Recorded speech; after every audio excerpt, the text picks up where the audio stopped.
and welcome to our conversations. My name is George. Today we're talking, there's a millionaire in you. There is a millionaire in you. Thank you very much for joining us. Let me start off with a question to you. Are millionaires or billionaires, do they have something unique and exclusive to them? Are they blessed with something extraordinary that normal people don't have? Do they have a sixth sense built in them that normal people don't have? The answer to all that is actually no. The difference, though, is that they have internalized the wealth mindset. They have internalized the success mindset. And because of that, they are able to see opportunities where others don't. They are prepared to take risks where others would fear to tread. And that is the difference. You see, they have understood that success is synonymous with belief. They believe in their own success. They believe that whatever venture they're in, they can actually turn that into success. They can turn that into wealth. And that's very important, that mindset, because then it is implanted into their subconscious mind. For example, if a very successful person was to go broke today, they would be able to get up back on their feet and be successful again. Because within them, they've understood the wealth mindset. They've embraced the wealth mindset. And so they see only success. Not that there won't be any obstacles on their way. There will be. There will be obstacles. There will be headwinds. But their focus, unlike other people, is not on the obstacles and the headwinds, is on the final outcome, the wealth that they create. That is where their eyes are. If you watch documentaries and a cheetah or something is chasing prey, you will notice that the eyes are fixed on the prey. They can go through thorns, they can get cut as they go, but their eyes are fixed on one thing. And that is the mindset that I'm talking about. That ability to see only success. We've said in the past that your dominant thoughts will ultimately materialize into physical reality. And therefore, if your dominant thoughts are success, if your dominant thoughts are winning, if your dominant thoughts are wealth, that will materialize in due course in your physical world. And so, as I said, if they go broke, they will get up on their feet. And so what is this lesson there? The lesson is that money itself, the physical notes and coins, is not the goal. The goal is the freedom that money brings, the ability to buy the car, to buy the house, to invest in that, to do that, following the provision of what? Services, products, etc. So they're able to see themselves providing services, to provide goods, to provide products. And as a byproduct of doing that successfully, they will become wealthy. That's a very, very important point that we talk about there. So the key points, therefore, as we talk about, you also have the millionaire in you. So the topic today is that there is a millionaire in you. You have the same inside of you. But there are some things that you need to be able to do. So the first one, obviously, is to be able to trust yourself. To trust yourself. You know, we've spoken in the past about the higher faculties. And within that, we've spoken about intuition, the higher faculty of intuition.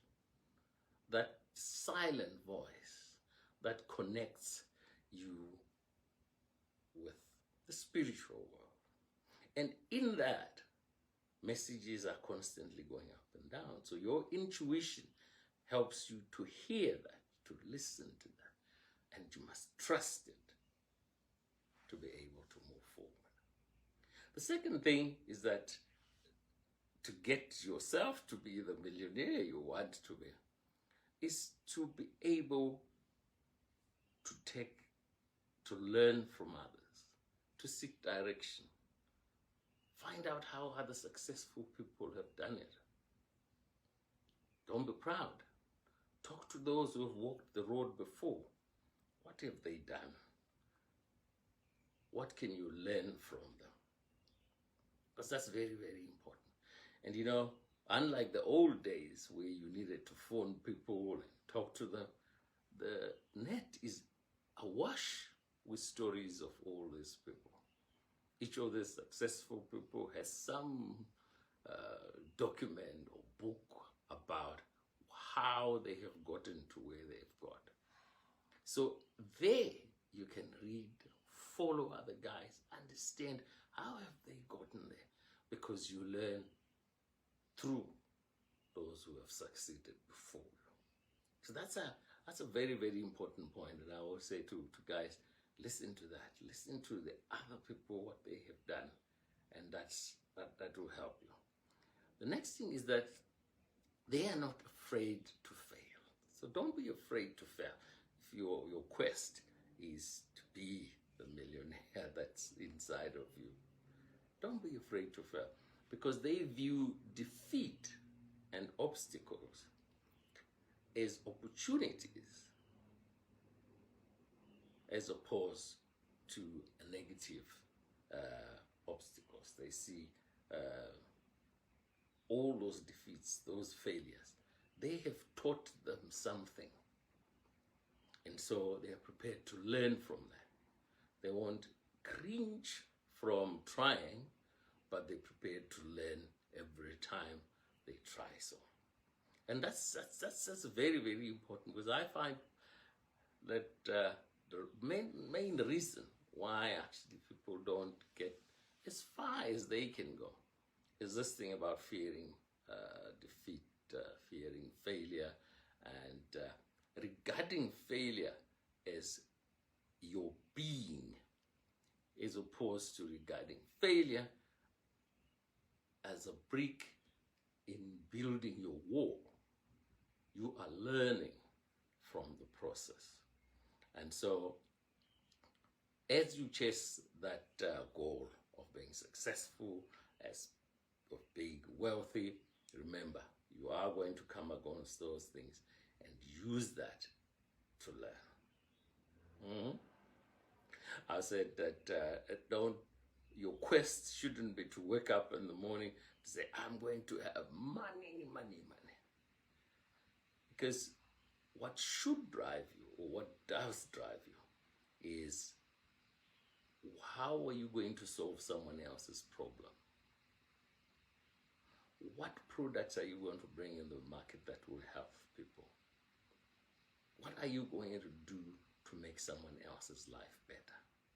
In the process of doing that, you are going to make money, which will then buy you the freedom, as I said, to have the houses, to have the cars. And that's what money is all about. The money is not the goal. You know, you have all heard of lottery winners right? He wakes up one morning, he's got $10 million in his account. And you hear 2 years later, he's back sleeping on the park bench because he's lost everything. Because the wealth mindset wasn't there. Because money is created little by little. As you make mistakes, as you learn, that's how you create it. And you're building muscle, as it were, that wealth mindset. That ultimately then makes you the person that you want to be. So it's important then. So I thought maybe because we've started on this money subject, next week we will dedicate it to talking about money. Various aspects about money. So I'm looking forward to doing that with you next week and go through to help each other around the subject of money. Because it's a touchy subject, right? Most people don't want to talk about money. But it's very important, you and I know that. And it buys you that freedom to do the things that you want to do, to be able to help others in the process. You hear of those billionaires donating millions and millions of dollars to charities across the world. They are helping people. They're helping people who otherwise wouldn't get the meal, wouldn't get the shelter, wouldn't get the technology, whatever it is that they're giving. So having money itself is great. It is great. But as I said before, the focus is not getting the dollars. It's providing services, goods, helping people solve their problems, finding answers. And that's what will make you the millionaire that you want to be, and that will pull out the millionaire that's sitting inside of you. All right, so we're going to talk again next week, and we talk about that. Listen, if there's a message that struck home on this one, let us know. Has there been some aha moment for you? What would you do differently as a result of listening to this message? It's been a pleasure talking to you guys. And listen, share this message and like our page, connect with us on YouTube, and hey, finally, live with intention, right? Live with intention. Thank you very much. Bye.